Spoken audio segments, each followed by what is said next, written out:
Point is, what we're trying to do here on our 34 mines owned by 30 corporations is we have to punch through that lava to get down to the quartz, and then hopefully we'll be in the vicinity of a vein of gold and silver.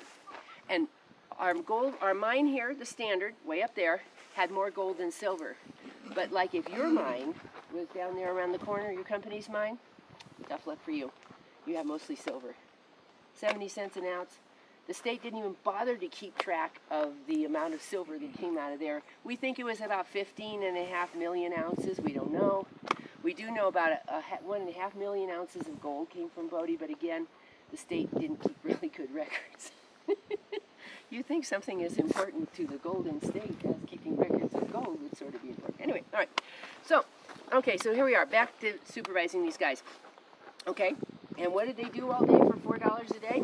They worked in the mines, and they worked in the mill. And they worked for pretty long days, 12-hour days, 6 days a week.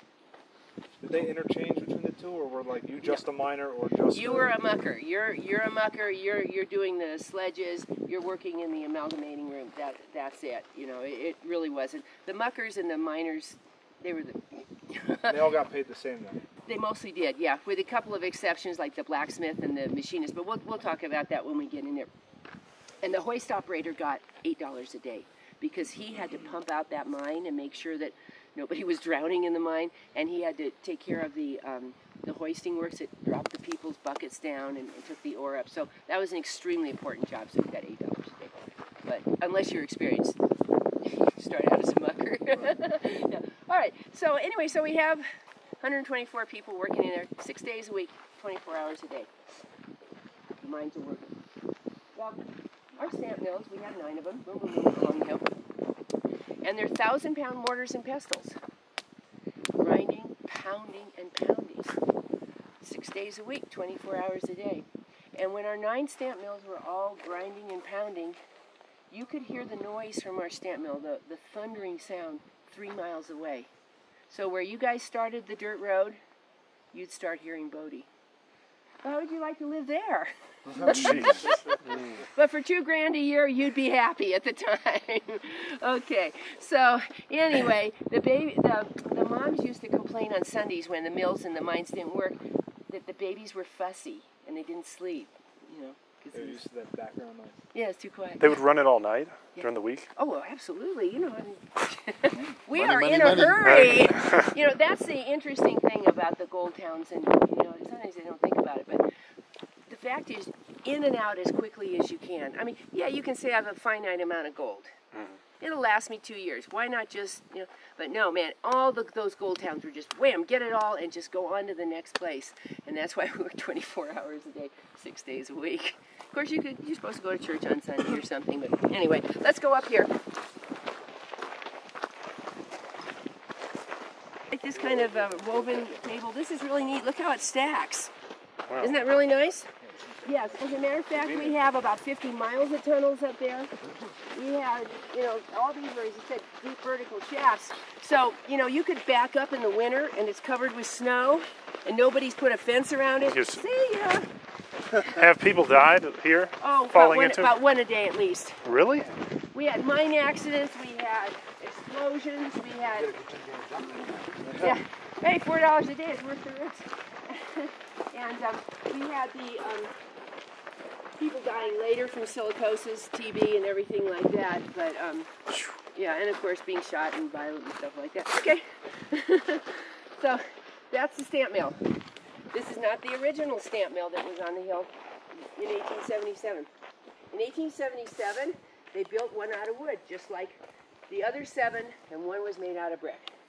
So they were going along, and all the stamp mills were powered by steam boilers and steam engines. That's what moved the machinery. So what kind of stuff do we need to make a steam boiler work in a steam engine? Wood, something to burn. Something to burn. Right. Anybody think there were a whole lot of trees before the white men came here? No? All right, I'm glad you say yes, because you're right. Here's the deal. No, we are above the tree line, and so we needed a lot of wood.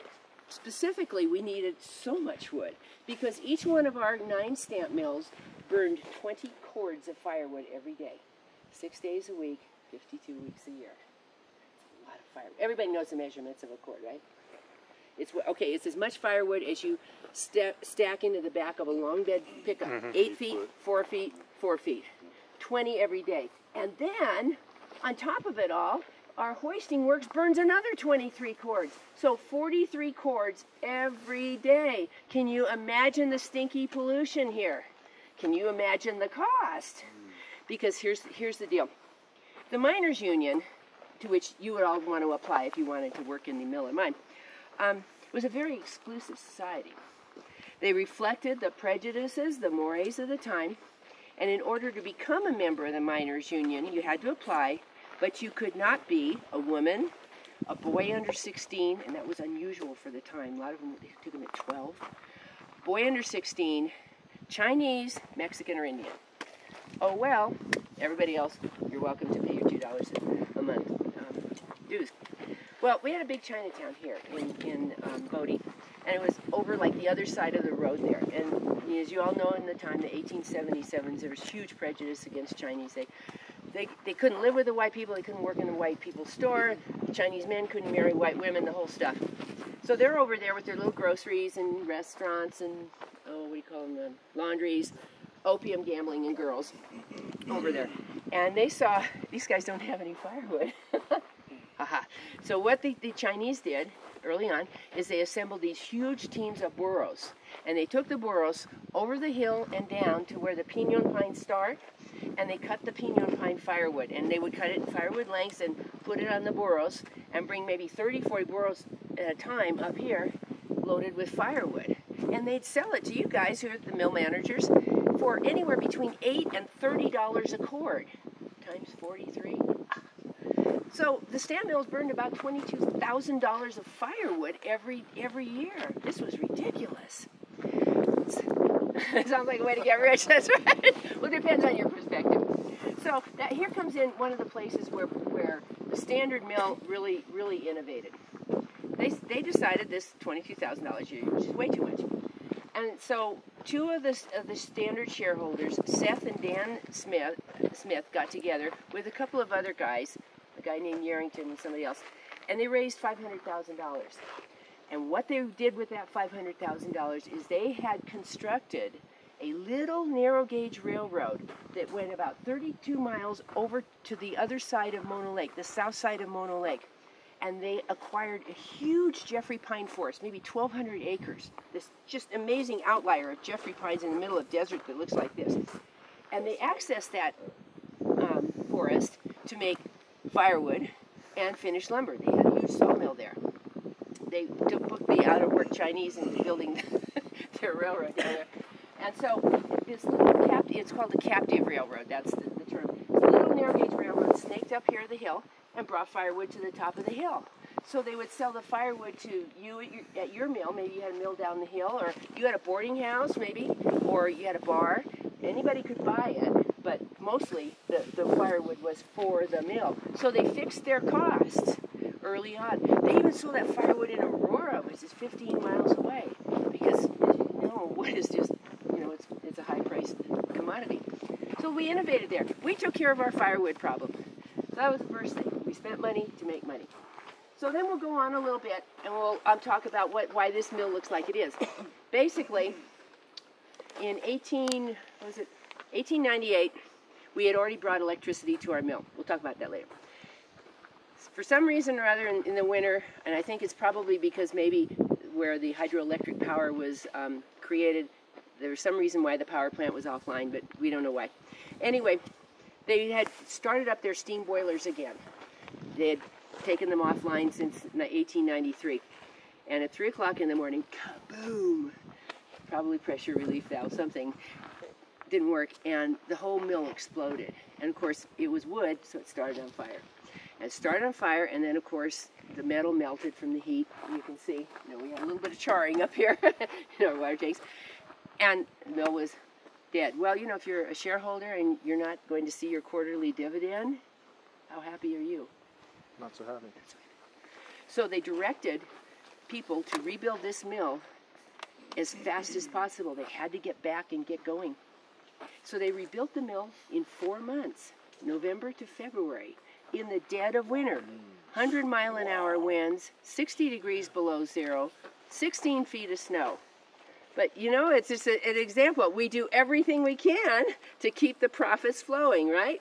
And they did that. Now, this time, however, they made a few changes. They decided they weren't going to have a mill that burned, so they put a corrugated iron on the outside of it. And now we have a fireproof mill.